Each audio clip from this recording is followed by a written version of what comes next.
Hi hello నమస్తే welcome back to our channel. నేను మీ వైషు. క్రికెట్లో ఎప్పుడైనా ఏమైనా జరగచ్చు. హైయెస్ట్ స్కోర్ చేసిన వాళ్ళు లీస్ట్ స్కోర్కే చాలా బ్యాటింగ్ తడబడిపోవచ్చు. మరి నిన్న నైట్ జరిగిన ఎస్ఆర్హెచ్ వర్సెస్ ఎంఐ మ్యాచ్లో ఏం జరిగింది? ఎస్ఆర్హెచ్ బ్యాటింగ్ అంత లోపం ఎందుకుంది? ఈ విషయాలని నాతో పాటు మాట్లాడడానికి ఈరోజు దువ్వూరి గణేష్ గారు ఉన్నారు. సార్తో మాట్లాడి చాలా విషయాలు తెలుసుకుందాం. హలో సార్, నమస్తే. నమస్తే. ఎలా ఉన్నారు సార్? సూపర్ అండి. ఓకే సార్, నిన్న నైట్ జరిగిన మ్యాచ్ చూసుకుంటే అసలు ఏం జరిగింది? ఎస్ఆర్హెచ్కి ఏమైపోయిందని మాట్లాడుకోవచ్చు మనం. బ్యాటింగ్లో టాప్ ఆర్డర్లో ఎప్పుడు దూసుకెళ్తుంటారు, హైయెస్ట్ స్కోర్ ఇచ్చారు కూడా ఐపీఎల్లో మనకి. అలాంటిది నిన్న నైట్ మ్యాచ్ని ఎలా చూస్తారు మీరు అసలు? అంటే మనము లాస్ట్ 2 మ్యాచ్ల నుండి చూస్తే టాప్ ఆర్డర్ టోటల్లీ కొలాప్స్ అవ్వడం లేకపోతే ఫెయిల్ అవ్వడం జరుగుతుంది. ఏదో మధ్యలో ఇప్పుడు పర్టికులర్లీ నిన్నటి మ్యాచ్ ముంబై ఇండియన్స్తో కనుక చూసుకుంటే క్లాసన్ అభినవ్ ముకుంద్ కనుక ఆడకపోయి ఉంటే 35కి 5 వికెట్లు మనకి 6 ఓవర్లలో స్కోర్ ఉంది. దాన్ని చూసుకుంటే అసలు ది వర్స్ట్ స్కోర్ అని ఇప్పటి వరకు ఐపీఎల్లో మనకు అర్థమవుతుంది. దీన్ని ఎలా అధిగమిస్తారు అనడం కంటే ఇంత ఇర్రెస్పాన్సిబుల్గా ఆడడం అనేది చాలా శోచనీయం. ఓకే, అంటే ప్యాట్ కమిన్స్ మంచి కెప్టెన్ అని వాళ్ళందరికీ ఫ్రీ హ్యాండ్ ఇస్తారని అంటుంటారు కదా. ఇషాన్ కిషన్కి ఏమైంది నిన్నటి మ్యాచ్లో? అతని పాటికి అతను నడుచుకుంటూ వెళ్ళిపోతున్నాడు, చూస్తే కూడా అవుట్ కాదని చెప్తున్నారు కదా. ఏం జరిగింది నిన్న? ఇప్పుడు ఒక్కొక్కసారి అలా మిస్టేక్స్ జరుగుతూ ఉంటాయి. బహుశా అతనికి తగిలింది అని అనిపించచ్చు, లేకపోతే అతను అవుట్ అని ఫీల్ అయ్యి ఉండొచ్చు, వెళ్ళిపోతున్నాడు. ఫెయిర్ ప్లే అవార్డు ఇస్తారు, ఫెయిర్ ప్లే అవార్డు గురించి అందుకోసం వెళ్ళిపోయాడు అంటారు. లేకపోతే ఎంఐకి ఇంతకు ముందు ఆడున్నారు కాబట్టి మన వాళ్ళు చెప్పడం కూడా మ్యాచ్ ఫిక్సింగ్ అంటుంటారు కదా. మీరు దాని గురించి? అలాంటిది ఏమి ఉండదండి, మ్యాచ్ ఫిక్సింగ్ అనేది ఏమి ఉండదు. కానీ నిన్న తీసుకుంటే మనకి అభిషేక్ శర్మ కానివ్వండి, లేకపోతే ట్రావిస్ హెడ్ కానివ్వండి, వీళ్ళు రాణించకపోవడం ఓపెనర్స్ చాలా ఇబ్బందికరం. వాళ్ళు కనుక ఒక 40-50 రన్ల పార్ట్నర్షిప్ కనుక ఇవ్వగలిగితే దాని తర్వాత అది 200కి లీడ్ అయ్యే ఛాన్సెస్ చాలా ఎక్కువ ఉంటాయి. వాళ్ళిద్దరూ కంటిన్యూస్గా ఫెయిల్ అవ్వడము, లేకపోతే ఒక మ్యాచ్లో ఇషాన్ కిషన్, ఒక మ్యాచ్లో మనకి శర్మ ఆడడం వల్ల పెద్ద ఉపయోగం ఏమి ఉండదు.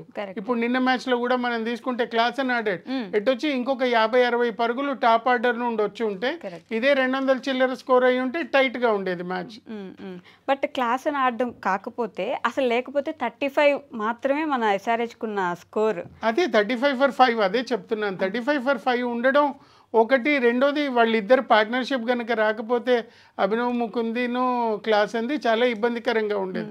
అసలు ఎవరు ఊహించలేను అంత స్కోర్ కొడతారు అని. కరెక్ట్. అభినవ్ని తీసుకురావడం వల్ల షమీని తీసుకురాలేకపోయారు బౌలింగ్కి. బౌలింగ్ మళ్ళీ ఏమైనా ఇబ్బంది పడ్డారంటారా? Only batting. షమీని డ్రాప్ చేయడం అనేది కొద్దిగా ఇబ్బందికరమైన సిచ్యువేషన్ అండి. అతను ఎప్పుడు బ్యాక్ ఫామ్లోకి వస్తాడు అనేది చూసుకోవాలి, కానీ డ్రాప్ చేయడం వల్ల పెద్దగా ఉపయోగం ఏమి ఉండదు. Correct. And SRH Nitish Kumar Reddy, మన తెలుగు అబ్బాయి, ఈ మొత్తం సీజన్లో చూసుకుంటే ఐపీఎల్లో ఒక్కసారి కూడా మంచి, ఇప్పుడు కొద్దిగా కాన్ఫిడెన్స్ ఓవర్ అయిపోయిందని అనుకోవచ్చు, లేకపోతే గేమ్ మీద కాన్సన్ట్రేషన్ చేయటం లేదు అని అనుకోవచ్చు. మనకి టెస్ట్ మ్యాచ్ల్లో ఎంత బాగా రాణించాడో ఆస్ట్రేలియాతో కానివ్వండి, వేరే మ్యాచెస్లో, ఇప్పుడు అంత నెగ్లెక్ట్గా ఆడుతున్నాడు అనేది తెలుస్తుంది. Selection of shots are very very bad. ఇది నాట్ ఓన్లీ మనకని కాదు, ఇండియన్ టీంలో కూడా రేపు పొద్దున్న టాప్ 15లో ఎన్నుకోవడానికి కూడా చాలా కష్టమైపోతుంది.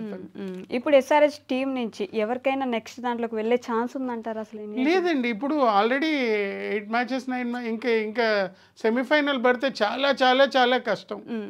ప్లే ఆఫ్స్కి అసలు వెళ్తారంటారు? ఇప్పుడు వెళ్ళరు, అదే చెప్తున్నాను, వెళ్ళడం చాలా కష్టం. 6 మ్యాచెస్ వరుసగా గెలవాలి, అది చాలా తక్కువ. అది ఒక ముంబై ఇండియన్స్కే ఆర్సీబీకే అయ్యింది, ఇంకా తతిమ వాళ్ళకి అంత ఈజీ కాదు. నెక్స్ట్ మ్యాచ్ కూడా సిఎస్కేతో ఉంది మన ఎస్ఆర్హెచ్కి. సో ఇద్దరు టాప్ టేబుల్లో కింద 2 టీమ్స్ ఆడుతున్నాయి.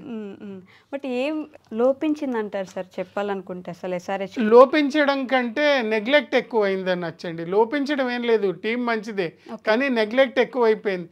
ఎవరికి వాళ్ళు హీరోలు అనుకోవడం, వికెట్లు ఇచ్చేసి వెళ్ళిపోవడం. బౌలింగ్లో కూడా నిన్న తీసుకుంటే పెద్దగా రాణించలేదు, ఎవరూ పెద్దగా రాణించలేదు. 3 ఓవర్లు వేసారు కమిన్స్ కానివ్వండి, తతిమ వాళ్ళు కూడా ఎవరు అంత పెద్దగా రాణించలేదు. అదే మనం ఎంఐ బౌలర్స్ని తీసుకుంటే కనుక ట్రెంట్ బోల్ట్ 26 పరుగులు ఇచ్చి 4 వికెట్లు తీసుకున్నాడు. మనకి హర్షిత్ పటేల్ 2 వికెట్లు తీసుకున్నాడు. సో వాళ్ళు బౌలింగ్లోనూ రాజించారు, బ్యాటింగ్లో అయితే ఇంకా చెప్పక్కర్లేదు. ఎప్పుడైతే రోహిత్ శర్మ ఫామ్లోకి వచ్చాడో లాస్ట్ మ్యాచ్లో ఇంకా ముంబై ఇండియన్స్ని ఆపడానికి కష్టమే. ఓకే, రోహిత్ శర్మ ఫామ్లోకి వస్తే ఇంకెవరు ఆపలేరు అన్నట్టు అయిపోయింది. కొద్దిగా కష్టం అయిపోతుంది, ఎందుకంటే వాళ్ళ టీం బ్యాటింగ్ లైనప్ అలా ఉంది. ఓకే, బయట గ్రౌండ్స్ ఒక్క పక్కన పెడితే ఉప్పల్లో మన వాళ్ళు ఎన్ని హైయెస్ట్ స్కోర్లు చేశారో మనం చూసే ఉన్నాం కదా. మరి ఇంత లోయెస్ట్ స్కోర్కి లేదంటే అసలు బ్యాటింగ్ ఆర్డర్ పూర్తిగా పడిపోవడానికి ప్యాట్ కమిన్స్ నుంచి కొంచెం స్ట్రిక్ట్గా లేకపోవడం ఏమైనా కారణం అంటారా? కాదు, స్ట్రిక్ట్ అని కాదు. ఇది ఎలా ఉంటుందంటే ఒక్కొక్కసారి అలా జరుగుతుంది. జరిగినప్పుడు ఆపడానికి ఏదో డ్రాస్టిక్గా డెసిషన్ తీసుకోవాలి, అది తీసుకోలేకపోయాడు. ఓకే, అంతే అంతే. పిచ్ ఏమైనా నిన్న బాగా వేడిగా ఉండడం వల్ల డ్రై ఏమీ లేదు అయిపోయింది అలా అలాంటి అన్నారు. పిచ్చెస్, లేకపోతే బాల్ ఎక్కువ స్వింగ్ అవుతోంది, లేకపోతే స్పిన్ అవుతోంది.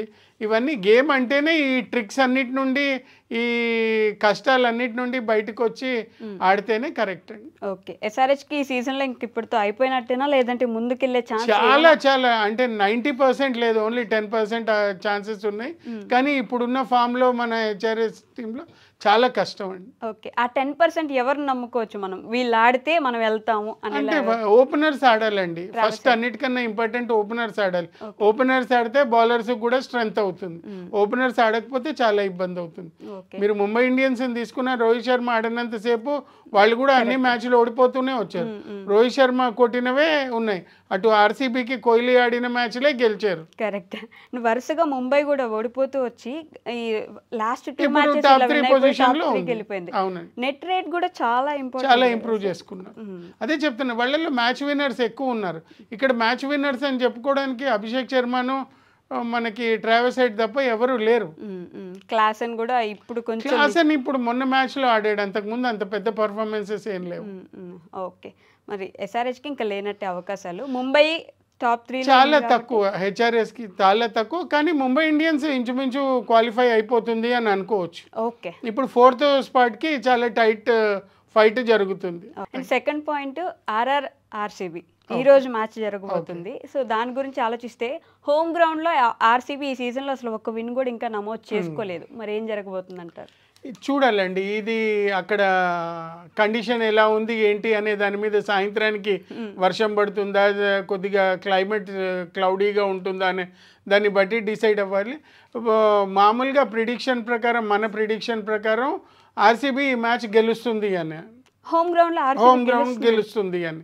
సో ఈ సీజన్ కిక్ స్టార్ట్ అవుతుంది అని హోమ్ గ్రౌండ్ లో. ఎందుకండి సార్? అంటే ఈ రోజు ఎవరు నమ్ముకోవచ్చు అంటారు ఆర్సీబీ? నమ్ముకోవడం అని కాదు, అంటే వాళ్ళు కంటిన్యూస్ ఓడిపోతూ వస్తున్నారు, వాళ్ళని వాళ్ళు షఫుల్ చేసుకుని ఆడతారు ఈ మ్యాచ్.